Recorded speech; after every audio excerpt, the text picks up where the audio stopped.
اور با مقصد زندگی ہو جاتی ہے. جب زندگی با مقصد ہوتی ہے پھر بندہ بور بھی نہیں ہوتا، پریشان بھی نہیں ہوتا، تنگ بھی نہیں ہوتا. کہ بے مقصد بے فائدہ کام، ایک ہے با مقصد.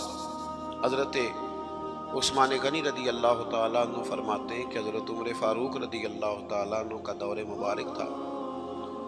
دوپہر تھی اور گرمی بہت زیادہ تھی، لوگ اپنے اپنے گھروں میں آرام کر رہے تھے. مجھے کسی مجبوری کے لیے اپنے گھر کی چھت پہ جانا پڑا تو میں نے دیکھا کہ ایک شخص بوڑھا اونٹوں کو ہانکتا ہوا آ رہا ہے. میرے ذہن میں خیال آیا کہ یار ساری دنیا دوپہر کو سو رہی ہے، شدت کی دھوپ ہے، آپ بھی سو جاتے، عصر کے وقت آپ اونٹوں کو چلا لیتے. کون ہے جو اس وقت بھی؟ کہتے میں کچھ دیر رک گیا، لیکن جیسے ہی وہ میرے قریب آئے، وہ کوئی عام آدمی تو نہیں، وہ تو حضرت عمر فاروق رضی اللہ تعالیٰ. آپ فرماتے ہیں کہ میں جھٹ سے سیڑھیوں سے نیچے اترا اور میں نے جناب عمر سے عرض کی کہ حضور اس وقت آپ؟ فرمانے لگے یہ مال غنیمت کے 2 اونٹ بھاگ گئے تھے، انہیں پکڑنے گیا تھا. میں نے عرض کی حضور کسی غلام سے کہہ دیتے. فرمانے لگے مسلمانوں کے مال کی حفاظت کی ذمہ داری میری ہے، غلام کی تو نہیں تھا.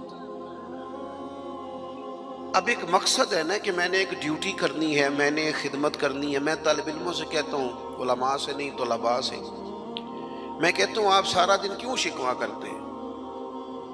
آپ کمیٹی کی مسجد سمجھ کے اس کی خدمت نہ کریں، اللہ کا گھر سمجھ کے کریں. مسجد کمیٹی کی نہیں ہوتی، مسجد اللہ تعالیٰ کا گھر ہوتی. اللہ کا گھر جان کر آپ اس کی خدمت کریں گے تو آسانی ملے گی. میری بات پر توجہ کریں. جی بیٹھ جاؤ بیٹا، اللہ آپ کو خوش رکھے. تو اپنی زندگی میں با مقصد کام جب ہم کرتے ہیں تو پھر تھوڑی سی سکون محسوس کرتے ہیں. اسی طرح سے نبی کریم علیہ السلام کا ایک تو یہ فرمان ہمیں مقصد بتاتا ہے. ایک دوسری بات سنیں، حضور علیہ السلام نے فرمایا، اچھا میں یہ سمجھتا ہوں کہ نبی پاک علیہ السلام کی اس ایک حدیث پر عمل کر لیا نہ جائے نا، جو ہم سب کو آتی بھی ہے، تو سارے ملک میں سکون ہو جائے، سارے گھروں میں قرار آ جائے، سارے خاندانوں میں خوبصورتی آ جائے. حضور علیہ السلام نے فرمایا تم میں سے کوئی اس وقت تک مومن نہیں ہو سکتا جب تک اپنے بھائی کے لیے بھی وہی پسند نہ کرے جو اپنے لیے پسند کرتا. آتی ہے نا سب کو حدیث پاک؟ ہاں نہ تو کرو نا. چلو جس کو نہیں بھی آتی تھی اس نے ابھی سن تو لی ہے. حضور نے فرمایا تم میں سے کوئی اتنی دیر تک مومن ہو سکتا جب تک وہ جو اپنے لیے پسند کرتا ہے وہی اپنے بھائی کے لیے بھی. حدیث ہے نا، آپ نے سنی ہوئی ہے نا. ایسے ہی ہے، ایسا ہوتا بھی ہے کہ ہم جو اپنے لیے پسند کرتے ہیں وہی بھائی کے لیے بھی کرتے ہیں. ہوتا ہے ایسے. ہم پتہ کیا کرتے ہیں، دکان پہ کپڑے خریدنے جائیں نا تو کہتے ہیں یار کوئی کپڑے دکھا سوٹ سلوانا ہے، تو 2-4 جوڑے خود لے لیے. پھر اسی انہوں آکید ہے ہوں کو دین دوان والے بھی بخا، وہ کڑے ہوں نا جڑے پان والے نہیں ہوں. ایسی بات ہی ہے نا. اب جو دینے ہیں وہ بھی، یعنی وہ بڑا نیکی کر رہا ہے امیر آدمی، اپنے نوکر کو کپڑے دے رہا ہے، کہتا ہے یہ بالکل ٹھیک ہے، میں نے بس 2 دفعہ ہی پہنا پہ نیا بالکل. وہ بھائی نواں ہوں تو نہیں سی دینا، بالکل ٹھیک ہوتا تو دیتا. ہم کیا کرتے ہیں، ہم ماحول اس طرح کا ہم نے بنا لیا ہے کہ اپنی ذات، اپنے بچے، اپنا گھر، اپنا ادارہ اس میں بند ہو جاتے ہیں. ایک سوچ جو امت کی سوچ ہے، جو قومی اور عالمی سوچ ہے، اس سوچ کے مطابق ہم کوئی کام نہیں کرتے. جب تک کہ ہم حضور کے اس مقدس فرمان پر نہیں غور کرتے کہ جو میں نے اپنے لیے پسند کرنا ہے وہی اپنے. تو مجھے بتائیے جب یہ سوچ ہوگی تو کوئی بندہ ملاوٹ والی چیز بیچے گا، غلط چیز سیل کرے گا، دنیا کو دھوکہ دے گا؟ لیکن ہم تو غور ہی نہیں کرتے، بس حدیث سن لی معاملہ ختم ہو گیا. آپ دیکھیں امام غزالی فرماتے ہیں نبی پاک علیہ السلام کے ساتھ حضور کے غلام تھے. ایک درخت پر محبوب نے اشارہ کیا کہ یہاں سے 2 مسواکیں اتاریے. سادی سی بات ہے نا.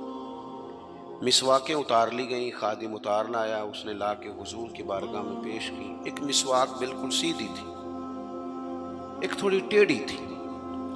مسواک تھوڑی ٹیڑھی بھی ہو تو دانتوں پر چلنے سے انکار تو نہیں نہ کرتی، نہ کوئی دانت صاف کرنے میں کوئی حرج ہوتا ہے. تھوڑی سی ٹیڑھی تھی، ایک ذرا سیدھی تھی. تو نبی کریم علیہ السلام کی خدمت میں غلام نے دونوں پیش کر دی تو محبوب نے ٹیڑھی مسواک رکھ لی اور سیدھی حضور نے غلام سے فرمایا کہ یہ آپ، آج کل تو یہ کام الا ماشاءاللہ مذہبی لوگ بھی نہیں کرتے. میں ایک جگہ دینی مدرسوں کے اہتمام کرنے والے جو لوگ تھے ان کی میٹنگ تھی، تو وہاں ایک صاحب نے بڑا تقویٰ بیان کیا، کہنے لگا میں نے کبھی مدرسے کی روٹی نہیں کھائی، حالانکہ مدرسے کا محتمم ہوں، میں نے نہیں کبھی چکھی، اتنا پرہیزگار ہوں. بعد میں میری باری آئی تو میں نے کہا جی میرا خیال ہے کہ آپ وہی روٹی کھایا کریں جو مدرسے میں پکتی ہے، آپ تقویٰ بدل دیں. آپ کو پتا تو بیچارے بچے کھاتے کیا ہیں.